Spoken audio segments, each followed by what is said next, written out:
Rahul Gandhi ji.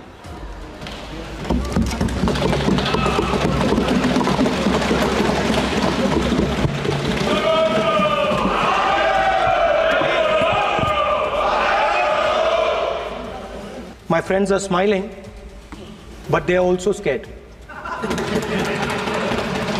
They are scared. Sir मैं आ रहा हूं सर, बजट है सर, बजट पे ही बोल रहा हूं सर।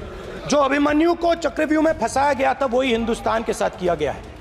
हिंदुस्तान के युवाओं के साथ, हिंदुस्तान के किसानों के साथ, हमारी माताओं बहनों के साथ, स्मॉल बिजनेसेस के साथ, मीडियम साइज बिजनेस के साथ। सर अभिमन्यु को 6 लोगों ने मारा था।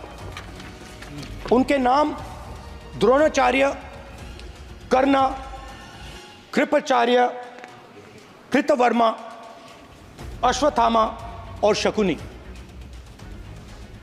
सर आज भी चक्रव्यूह के बीच में 6 लोग हैं।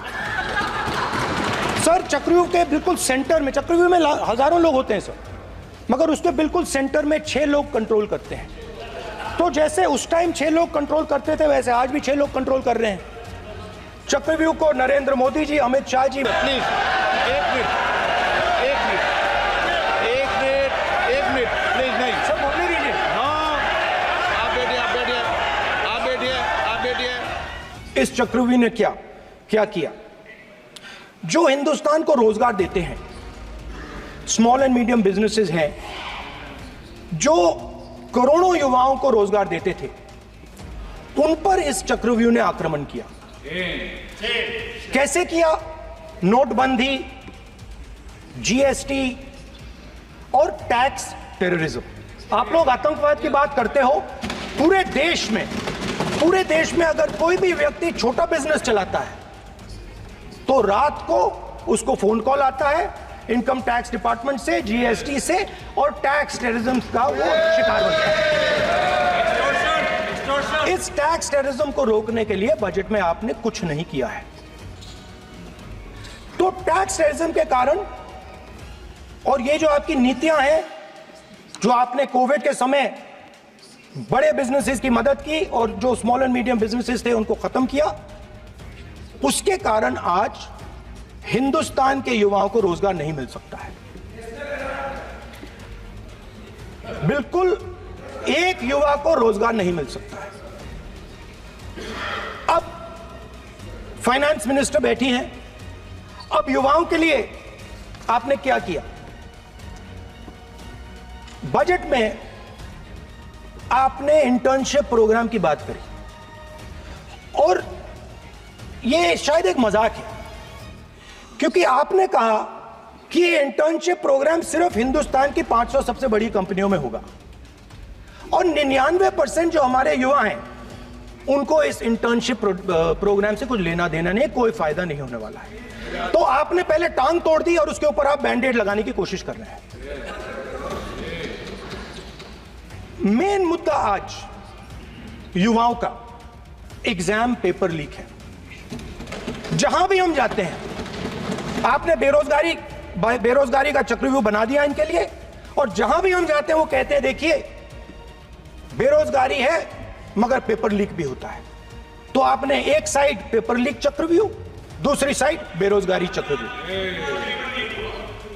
पेपर लीक मैं आपको बताता हूं 10 साल में 70 बार हुआ है। अगर आप जानना चाहते हैं, 10 साल में 70 बार हुआ है। तो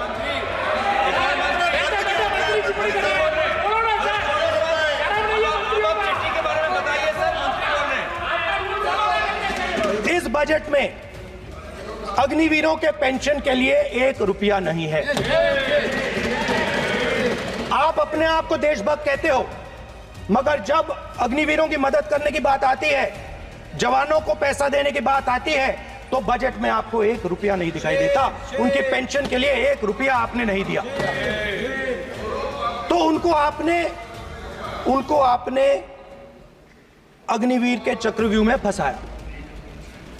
उसके बाद सर जो अन्नदाता हैं वो चक्रव्यूह से निकलने के लिए, आपके चक्रव्यूह से निकलने के लिए जो आपने बनाया 3 काले कानून, जमीन अधिग्रहण बिल को आपने कमजोर किया, उनको आप सही दाम नहीं देते हो, इस चक्रव्यूह से निकलने के लिए उन्होंने आपसे सिर्फ एक चीज मांगी है, दो चीजें नहीं मांगी है, सिर्फ एक चीज मांगी है। उन्होंने कहा है कि हमें लीगल गारंटीड एमएसपी देना।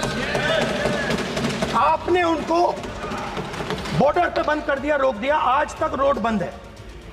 आप उनसे बात करने को तैयार नहीं है। वो यहां आए, मुझसे मिलने आए, आप उनको अंदर नहीं आने दे रहे थे। माननीय सदस्य, आप सदन में असत्य नहीं कहे। आप वो सर, आप देखिए, एक मिनट, हाँ चलिए, चलो,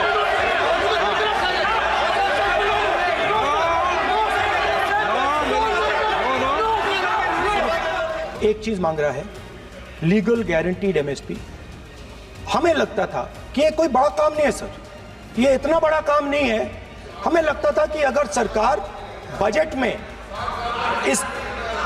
में इसका प्रोविजन कर देती, अगर बजट में इसका प्रोविजन कर देती, तो जो हमारे किसान हैं जो चक्रव्यूह में, आपके चक्रव्यूह में फंसे हैं, वो निकल पाते। ये हमारी थिंकिंग थी, मगर आपने नहीं किया। तो मैं यहां इंडिया गठबंधन के तरफ से गारंटी देता हूं कि हम ये काम करके दिखा देंगे। जो आपने अपने बजट में नहीं किया, वो मैं हिंदुस्तान के सब किसानों से कहना चाहता हूं, गारंटीड लीगल एमएसपी हम इस सदन में पास करके आपको देंगे। सर, मिडिल क्लास जो है वो शायद इस बजट से पहले प्रधानमंत्री को सपोर्ट करता था। जब प्रधानमंत्री ने कोविड के समय उनसे थाली बजवाई थी, तो उन्होंने दबाकर थाली बजाई, धड़ धड़ धड़ धड़ धड़, थाली बजा बजाई। हमें अजीब लगा, मगर प्रधानमंत्री ने मिडिल क्लास को ऑर्डर दिया, तो मिडिल क्लास ने थाली बजाई। उसके बाद प्रधानमंत्री ने उसी मिडिल क्लास से कहा, मोबाइल फोन की लाइट जलाओ, और मोबाइल फोन की लाइट जली। मिडिल क्लास ने, पूरे हिंदुस्तान में मिडिल क्लास ने मोबाइल फोन की लाइट जला दी। अब इस बजट में आपने उसी मिडिल क्लास के एक छुरा पीठ में मारा, दूसरा छुरा छाती में, एक इधर मारा और एक इधर मारा। इंडेक्सेशन जो आपने कैंसिल की, वो पीठ में छुरा था, और जो कैपिटल गेन्स टैक्स आपने बढ़ाया, वो छाती में छुरा था। अच्छा, एक मिनट,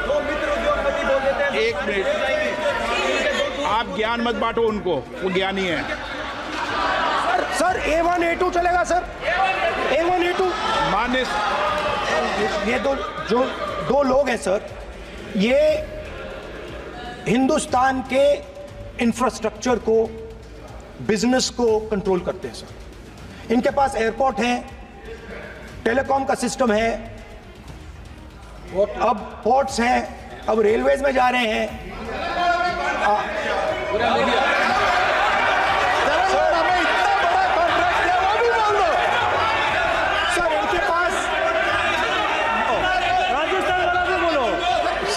पास हिंदुस्तान के धन की मोनोपोली है। तो सर, मैं समझ नहीं पा रहा हूं, इनके बारे में मैं इंडिकेट कैसे करूं? इनके बारे में बोलना तो पड़ेगा सर। अगर आप हमें कहो कि इन दोनों के बारे में आप बोल ही नहीं सकते, तो वो तो हमारे लिए एक्सेप्टेबल ही नहीं है सर। हमें तो बोलना है। अब आप चाहते हो कि नाम ना ले, तो कोई और सिस्टम दे दीजिए हमें। आपको संसदीय कार्य मंत्री जी, प्लीज।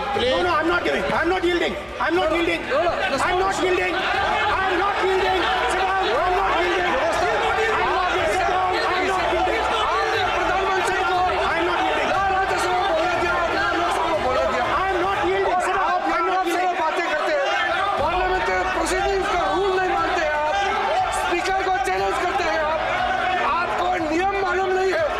इस सदन का सदस्य होने के नाते नियम जानना जरूरी है। नेता प्रतिपक्ष को सदन का नियम के बारे में पता नहीं है, ये बहुत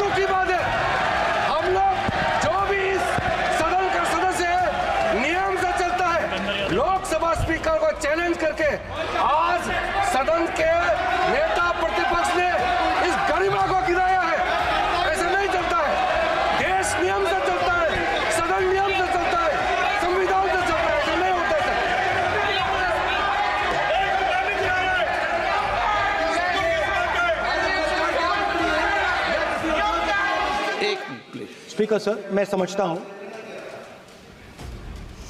मंत्री जी को रक्षा करनी है, मैं समझता हूं, नो प्रॉब्लम।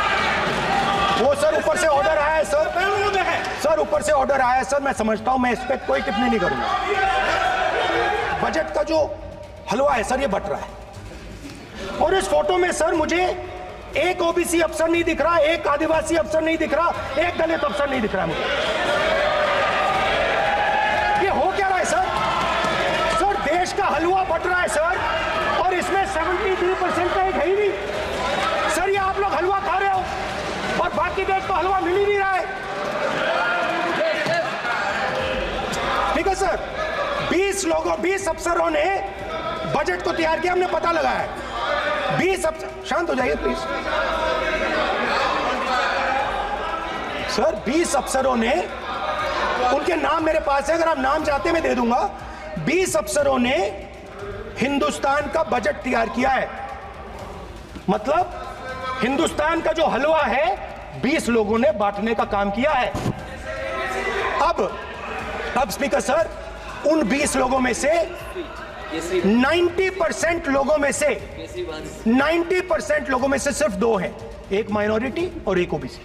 और इस फोटो में एक भी नहीं है, मतलब फोटो में आपने पीछे कर दिया, फोटो में तो आने नहीं दिया आपने, कोई नहीं आ सकता। और मैं चाहता था कि बजट में जाति जनगणना की बात उठे, जो पूरा देश चाहता है। 90% हिंदुस्तान जाति, 95% जाति जनगणना चाहता है। कौन चाहते हैं? दलित चाहते हैं, आदिवासी चाहते हैं, पिछड़ा वर्ग चाहता है, गरीब जनरल कास्ट के लोग चाहते हैं, माइनॉरिटी चाहते हैं, सब चाहते हैं, क्योंकि सब लोगों को यह पता लगाना है कि हमारी भागीदारी कितनी है, हमारी हिस्सेदारी कितनी है। मगर सर मैं देख रहा हूं सर, सरकार हलवा बांटती जाती है, और बांटता कौन है? वही 2-3% लोग, और बंटता किसको है? वही 2-3% लोग, और बाकी हिंदुस्तान 90% हिंदुस्तान देख। फाइनेंस मिनिस्टर मुस्कुरा रही हैं, कमाल की बात है। ये हंसने की चीज नहीं है मैडम, ये हंसने की बात नहीं है, ये जाति जनगणना है, ये जाति जनगणना है, इससे देश बदल जाएगा।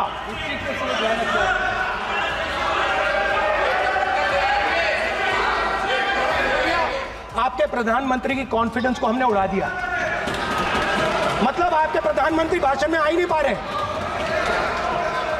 और मैं आपको एडवांस में बता देता हूं, मेरे भाषण में कभी नहीं आएंगे सर। अरे सर, इसमें क्या गलती है सर? एक बात बताइए, मैं जो आपने चक्रव्यूह, स्पीकर सर, जो चक्रव्यूह बनाए गए हैं, नहीं, कोई अपमान नहीं किया, मैंने कोई अपमान नहीं किया, मैं कर नहीं सकता कभी, जिंदगी भर मरने तक मैं अपमान नहीं कर सकता। क्या बात कर रहे हो आप? क्या बात कर रहे हो? अध्यक्ष महोदय, नेता प्रतिपक्ष ने बजट के संबंधित जो भी भ्रांतियां पैदा की हैं, जब बजट से संबंधित जवाब देने के लिए वित्त मंत्री जी खड़ी होंगी तो उन भ्रांतियों को लेकर जो भी क्लैरिफिकेशन देना है, जो कुछ भी देश को संदेश देना है, वो अपनी तरफ से संदेश देंगी। क्योंकि मैं मानता हूं कि कई भ्रांतियां बजट को लेकर पैदा की गई हैं, लेकिन देश की सीमा की सुरक्षा जिन बहादुर जवानों के हाथों में रहती है, सेना के जवानों में, यह इतना संवेदनशील मुद्दा है इस देश की सुरक्षा का। और सेना से जुड़े हमारे अग्निवीर के जवानों को लेकर जो देशवासियों को गुमराह करने की कोशिश की जा रही है, उस संबंध में मैं कहना चाहता हूं अध्यक्ष महोदय, जब भी आपका आदेश होगा इस सदन के समक्ष मैं पूरी तरह से अपना अग्निवीरों को लेकर स्टेटमेंट देने को तैयार हूं। डिफेंस मिनिस्टर ने कहा कि मैंने अग्निवीर की बात उठाई। सब पहले भी डिफेंस मिनिस्टर ने कहा था कि शहीद अग्निवीर परिवारों को कॉम्पनसेशन दिया गया है, और उन्होंने कहा, हाउस में कहा कि 1 करोड़ रुपया कॉम्पनसेशन दिया गया है। मगर सर वो गलत था। सर उस शहीद परिवार को इंश्योरेंस दिया गया था, कॉम्पनसेशन नहीं दिया गया था। सर मैं ये कहना चाहता हूं सर ये सच है सर। और सर भाषण के एकदम बाद सर कॉम्पनसेशन गया था सर। सर ये सच्चाई है सर, माननीय इसको कोई नकार नहीं सकता, ये सच्चाई है सर।